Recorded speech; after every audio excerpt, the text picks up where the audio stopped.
Hi, my name is Brandon, and I'm an alcoholic and addict in recovery. The past couple of weeks, I've been talking about each of the 12 steps, and now we're at step 12. And step 12 is that having had a spiritual awakening as a result of these steps, we tried to carry this message to other addicts and to practice these principles in all our affairs. So there's two parts to this step. There's the idea of carrying the message to other addicts and alcoholics. And there's also the idea of practicing these principles in all our affairs. I want to talk first about the idea of service, of carrying the message. This is an incredibly important part of the steps and has been one of the most rewarding aspects of my recovery. Being able to take what was taught to me and then teach it to somebody else and to watch it help them and then to watch them go on to help someone else is an incredibly rewarding experience. I want to read some of what Tommy Rosen says about it in Recovery 2.0. He says, 12-step philosophy is built upon the principle that one alcoholic or addict can and must help others if they are to recover from this disease. One person overcoming their suffering by helping another person overcome their suffering. What are the ingredients necessary to be of service in this way? Willingness, compassion, empathy, love. All the other steps are there to make you more ready to be of maximum service to another person. So look, this service and the idea that we are going to dedicate part of our lives to service is in part not just to help others, but to help ourselves to continue to refine our feelings of compassion, willingness, love, empathy. These things that are the foundation of a spiritual life, we need to be able to practice those things throughout our lives. And dedicating our lives and part of our lives to helping others is one of the ways that we can do that. When I listen to someone else and when I help them with their problems, learning to practice compassion, empathy, and love in the way that I address them, in the way that I consider their problems, and in the way that I provide potential solutions to them. These are all very important things, and they're things that most of us didn't have the opportunity to practice in our addiction. In our addiction, when someone came to me with when someone came to me with a problem, I typically responded with a kind of disdainful response about why they should have done something different. I typically was condescending, and I certainly wasn't very empathetic or compassionate or loving. And so this is taking a different approach to that. This is taking the approach of supporting others in their journeys rather than looking down on them from what we feel like is a higher place of value. And that's what I often did in my addiction. I looked down on other people dismissively.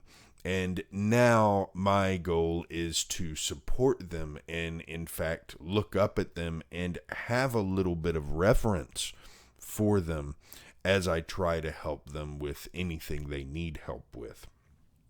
So the way that we support others is very important. It's also important to realize that this is not a step that requires our 24/7 lifetime dedication. And what I mean by that is I was very scared that when I first heard the 12 steps and listened to people talking about them, that the goal of step 12 was to then say, okay, from now on, once you go through these steps, you're not going to spend but the bare minimum time with your family. You're going to spend every waking hour on the phone with other alcoholics, addicts, at meetings, sponsoring people, and dedicating every moment that you possibly can to helping other people. And that's not exactly what's meant by this step. I want to read some of what Tommy Rosen has to say about this because he puts it really well. He says, some people read this step and become fearful that they're going to have to give up their life in service to others. They envision a life like Mother Teresa's and they think, I'm not up for this task. I don't want that kind of life. Take note of this. You will be of service to others when you are ready and in the perfect way that suits you. We are not obsessive in our desire to help others. Opportunities present themselves. We see that we can help, and we actually desire to. Having developed a sense of intuition, being tapped into the inspiration of our own heart, we simply go where we are told and do what is suggested, not because some outside entity forced us to, but because our own spirit wanted to go there. Remember, wherever you are on the path, more will be revealed. We stay open to what we are shown and demonstrate the willingness to help where we can. Sometimes this can be as simple as smiling at someone or putting a hand out to a newcomer in a meeting.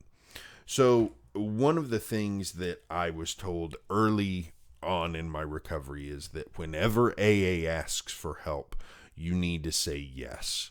And so whenever anybody asks you to sponsor them, you need to say yes. Whenever anybody asks for you to do something for a meeting, you need to say yes. And I have found that is not true for me because depending on how active you are in the community, AA can ask a lot. These programs can ask a lot, which is fantastic. I love being asked to help. And what my job is to, as practicing my 12th step, is to being open and willing to help wherever it doesn't hurt others.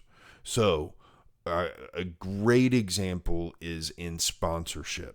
I have found that if I take on too many sponsors, too many sponsees, then it gets in the way of my time with my family. And a big part of my recovery is making sure that I'm available for my family in ways that I was not during my addiction. So that doesn't mean that I completely shun the act of sponsorship. But what it does mean is that I have to find a balance. And that's something that a lot of us are really terrible at. And I still have to work on quite a bit. But I have to find balance. And so I have to come to the understanding that I cannot say yes to every single person who asks for me to sponsor them. Because in doing so, I put myself in a position where I'm taking on too much. And by doing that, I'm not only being unhelpful to my family, I'm being unhelpful to myself, and I'm being unhelpful to those people who I'm trying to sponsor. When I sponsor somebody, I want to be able to really do a thorough and excellent job of it. And if I can't do that, I have to take it seriously that I'm putting someone else's life at risk. So I have to be able to do a 110% job of that work in order for me to feel like I'm really doing the help that I was called to do for that person. So I do find that the adage of always say yes when AA asks you to do something is I have to take that with a grain of salt, because there have been times where I've had to say, no, I can't take that on. There are other places in my life where I've been called to help others, and there are other responsibilities I have that might be put to the test, that might be that it might cause conflict with if I were to say yes. Now, what the key is willingness to help.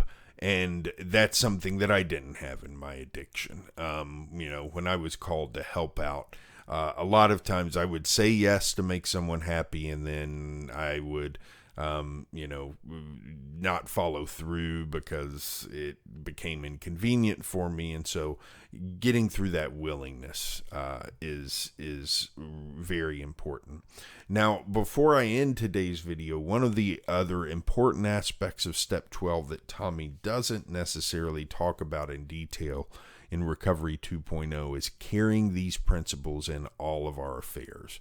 And the idea that we take all of the principles that we've learned from working the 12 steps and apply those to all of our affairs in life is extremely important. And this is where to me, the real meaty work of the program takes place, is in between the hours of whenever I wake up and whenever I go to sleep. That's all 12-step work, all of it, all day long.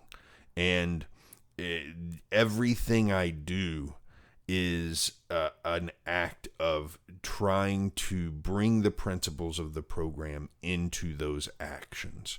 Now, that sounds exhausting at first, and it seemed intimidating to me at first. So we have to remember some other 12-step adages. Take it easy.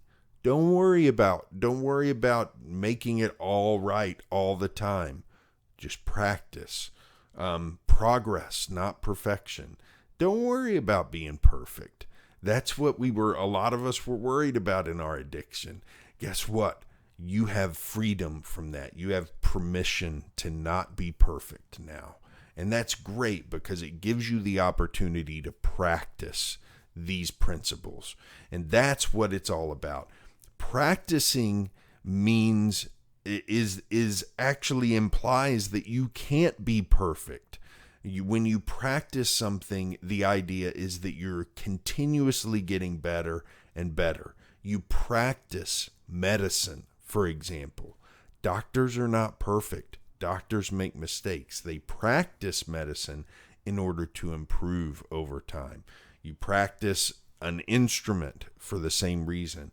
You practice religion for the same reason.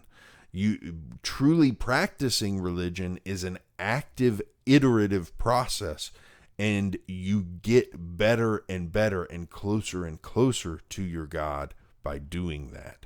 And so practicing these principles is an active way of applying what we've learned through the 12 steps to our daily lives and learning how to bring it into everything we do. Whether it's washing the dishes, there are ways to bring the 12 steps into washing the dishes and being in that present moment and getting out of your headspace and getting into the action. That in and of itself is practicing principles from the 12 steps, all the way to the way we communicate and treat other people and ourselves. So we could do a lot more discussion about the different ways to practice the principles of the 12 steps in day-to-day life. But the important thing is we're doing it from morning to night, and we're taking it easy on it. We're not beating ourselves up if we get something wrong, because this is a lifetime thing. This is a marathon. This is not a sprint. I don't have to get it right today. I don't have to get it all right all the time. I just have to try. And that's what keeps me going, and that's where I find so much beauty in what the 12 steps have taught me. I'll be back tomorrow with more. In the meantime, have a good one.